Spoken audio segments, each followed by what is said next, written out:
જય માતા ખેડૂત મિત્રો, આજે તારીખ 28 એપ્રિલ 2025 આજની સવારની હવામાન અપડેટની અંદર માહિતી મેળવીએ તો ગુજરાતની અંદર હીટવેવનો રાઉન્ડ યથાવત જોવા મળી રહ્યો છે. સાથે જ મિત્રો અમુક સેન્ટરની અંદર હજુ 45 ડિગ્રી તાપમાન જોવા મળશે. આ સાથે જ 3-4 મે દરમિયાન માવઠાની પણ સંભાવનાઓ છે. તેમાં પણ કડાકા ભડાકા સાથે કમોસમી વરસાદ ખાબકી શકે છે, તો કયા ભાગોની અંદર અસર કરી શકે છે તેની અપડેટ મેળવીશું. ચેનલમાં નવા હોય તો ચેનલને સબસ્ક્રાઈબ કરી નાખજો અને વિડીયોને લાઈક આપીને તમામ ખેડૂત ભાઈને શેર કરી દેજો. સૌથી પહેલાં મિત્રો વાત કરવામાં આવે તો તાપમાનની 2 અઠવાડિયામાં તાપમાન 2 ડિગ્રી જેટલી તાપમાનમાં રાહત જોવા મળી હતી, જેથી મોટાભાગના વિસ્તારની અંદર તાપમાન 40થી લઈને 43 ડિગ્રીની રેન્જમાં જોવા મળી રહ્યું ચાલી રહ્યું હતું. પરંતુ આગામી સપ્તાહ દરમિયાન હવેથી ફરીથી તાપમાનમાં 2 ડિગ્રી જેટલો વધારો થાય તેવી સંભાવના દેખાઈ રહી છે.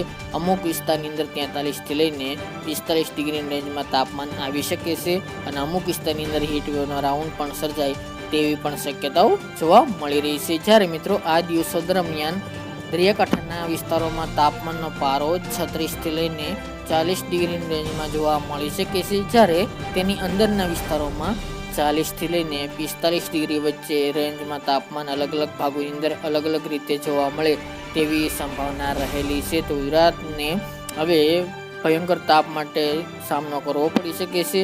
હવે મિત્રો વાત કરીએ તો માવઠાની, ખાસ કરીને આપણે પહેલાં પણ જણાવ્યું હતું કે આગામી સપ્તાહના શરૂઆતના દિવસોમાં મિત્રો ખાસ કોઈ સંભાવના નથી, એટલે કે ખાસ વાદળો પણ નહીં જોવા મળે.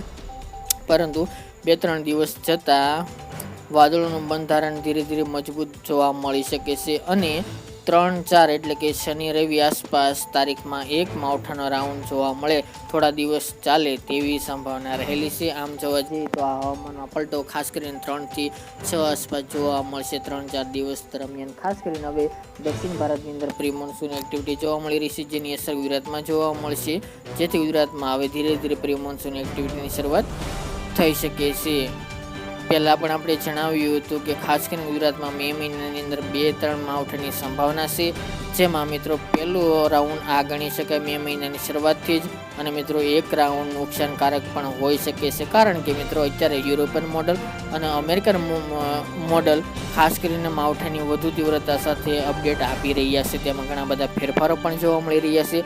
તો મિત્રો આવનારો રાઉન્ડ ખાસ તો કડાકા ભડાકા સાથે, આંધી સાથે, તોફાની પવન સાથે વરસાદની પણ શક્યતા જોવા મળી શકે છે, જેની તમામે ખેડૂત ભાઈ નોંધ લેવી. હાલની અપડેટ મુજબ મિત્રો ઘણા બધા અપડેટ અલગ અલગ જોવા મળી રહ્યા છે. યુરોપિયન મોડલ અને અમેરિકન મોડલ ઉત્તર ગુજરાત, કચ્છ અને મધ્ય અને સૌરાષ્ટ્રના ભાગોની અંદર વરસાદની સંભાવના વર્તાવી રહ્યું છે. આમાં કોઈ પણ ફેરફાર હશે તો આગામી દિવસની અંદર અપડેટ આપતા રહીશું.